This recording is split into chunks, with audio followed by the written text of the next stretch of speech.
Oké, daar zijn we dan weer. Ik zeg even omdat die mensen nu op de telefoon zijn. We're on air now. We just interrupted Land of Confusion by Disturbed, which is a video that I've absolutely loved for many, many years. And if everything's alright, I have Dan of Disturbed on the line now. Hello. Yeah, how you doing? Hi, Dan. Welcome. I'm doing fine, thank you. How are you doing there on the other side of the Atlantic Divide? I'm doing great. Just sitting here at home in Chicago right now. Oh, Chicago. Let's ask how the weather is. How is the weather right now in Chicago? It's been pretty nice. It's been pretty warm out the past few days. A little bit of rain, but not bad. Summer's starting to come around now. Well, it's about time that it does. Say, Disturbed. You've been playing with Disturbed for many years, more than 10 years actually now, more than a decade. Right. The band has been going strong, almost from the start. It has been a huge hit as a band. How would you explain something like that? You know, it's been a great ride for us. It's been a lot of hard work, a lot of dedication. I mean, I'm in a band with guys that are very motivated, and we push each other to get the best out of everybody, and we love performing together. We love being on stage, and that's what drives us. Yeah, it's a passion for music, for rock music. Right, for sure. You being a rock musician, I checked out your YouTube channel, and I saw a quote that Pat Benatar was regarded by the band also as being very much rock and roll. I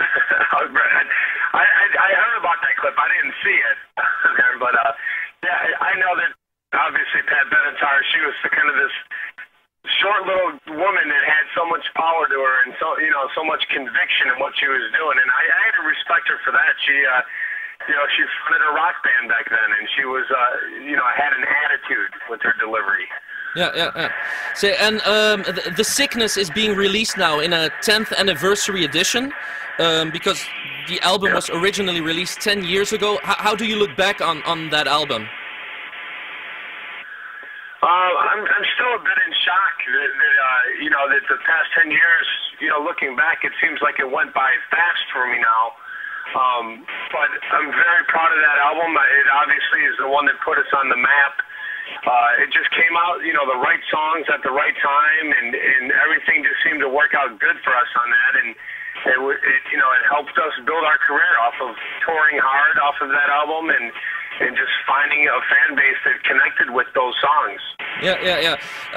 Well, you've had constantly albums released that were almost all, well, practically all, no, they were all huge hits, immediately rising high in the Billboard charts. Is there something that you haven't achieved yet with the band that you would like to achieve still? I just still like that challenge of pushing ourselves and trying to evolve and trying to be creative and it's just the further we go, the more challenging it gets. The more songs we write, we try to outdo ourselves. And I'm just very happy and thankful that we've had a career this long and a fan base that is stuck behind us and seems to continue to grow for us globally.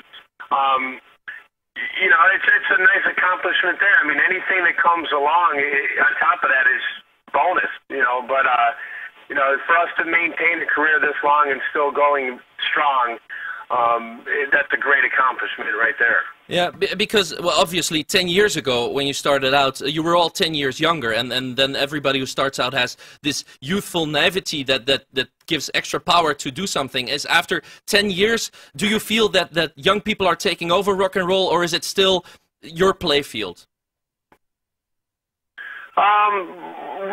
We're very competitive. I mean, there's a lot of great bands that come out, but we like to. We've built ourselves to become a headlining act, and we like to stay there. I mean, I guess it's very much like a boxer that comes along. If you have Mike Tyson that's, kicking everybody's butt and knocking them out, there's going to be some young boxer that's going to come along that's going to want his title. And we still have the fire in us to really, go strong. And it's great to see these young new bands come out and really light the fire under us because we know that they're hungry for it. You know, they're hungry to climb the ladder themselves. And, you know, for us, it's a friendly competition of us having to step up our game, you know, as well. It keeps us working hard. It keeps us wanting to deliver a great show. And, you know, to get the response that we do out of the fans when we perform live is just such an adrenaline rush. It's an addiction. You know, it kind of becomes a drug to you when you go up on stage and you have that feeling of power because of the fans responding the way they do. It makes you want it more. Is rock and roll healthy, being this addictive then? It's very healthy. It's very therapeutic. You know, I mean, this is why the fans go to concerts, because they can escape from the reality for a bit. They can get away from their shitty job or from their I'm sorry, I don't know if I can swear on this live. Oh, no, sure, you can. Feel free to do so. Yeah. Yeah. If you want to repeat shit, if you want to repeat shitty job, just go ahead. I mean. Okay.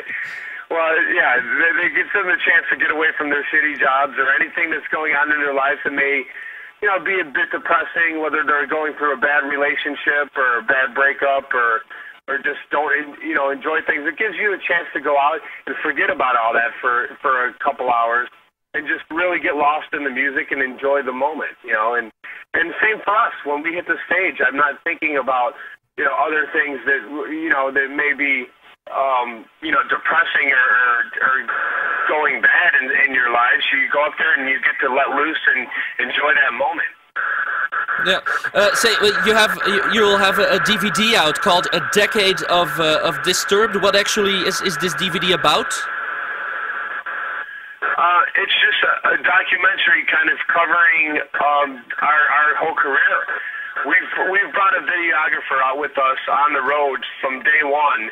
It was very important for him to document our life off the stage as well too. So we wanted to kind of give the fans something, like let them into our lives and get to learn a little bit more about us, even our personal lives off stage, backstage, some of the backstage antics, some of the, you know, whether we're partying or whether we're spending time with our family and friends or whatever.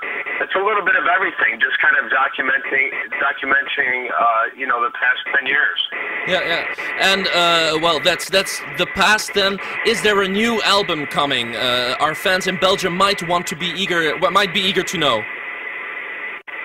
Yes, there is. It's going to be called Asylum.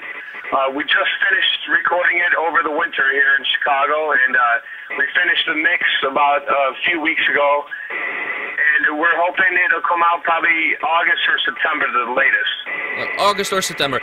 I think that's doable to wait that long. Will you be playing in Belgium anytime soon? Do you have any ideas about that? I hope so. I know that we plan on coming back to Europe in the fall, probably like November, December. I'm not sure what territories we're hitting just yet, but Belgium has always been a great market for us, so I'm sure that we will be coming somewhere at least close enough, if not in Belgium itself. So we're gonna, if not this year, then at least next year. We'll definitely be coming back because we know we have a big fan base there. Yes, absolutely. Well, then we'll be looking forward to new concerts, to the new album Asylum. For people who are watching right now who would like to learn about the music that Disturbed has made, there is a sampler compilation out which has portions of different stages of their career to get to know them. Well, and I would like to thank you a lot to call us and well, that we could have the discussion with you. Sure, thank you very much. Have a great time in Chicago still. Bye-bye. Alright, take care. Bye. Bye. Zo, eens kijken. Dat is even spannend. Dat was Dan van Disturbed. Ja, dat was Dan van Disturbed. Ik denk dat we afgelegd hebben ook. Dan van Disturbed, gewoon live hier bij GunkTV. Ik kijk even naar Joris. Gaan we er gewoon nog de Sickness achteraan gooien? Kwestie van het helemaal af te maken? Ja, dat doen we dan gewoon nog één keertje dan Disturbed. En daarna zit Wango Tango er echt op. Dus gewoon meteen na die videoclip is het gedaan. Dankjewel dat je gekeken hebt. En dat jullie nog even dit spontane live moment hebben meegemaakt. Dan van Disturbed was dat. En dit is Disturbed met The Sickness.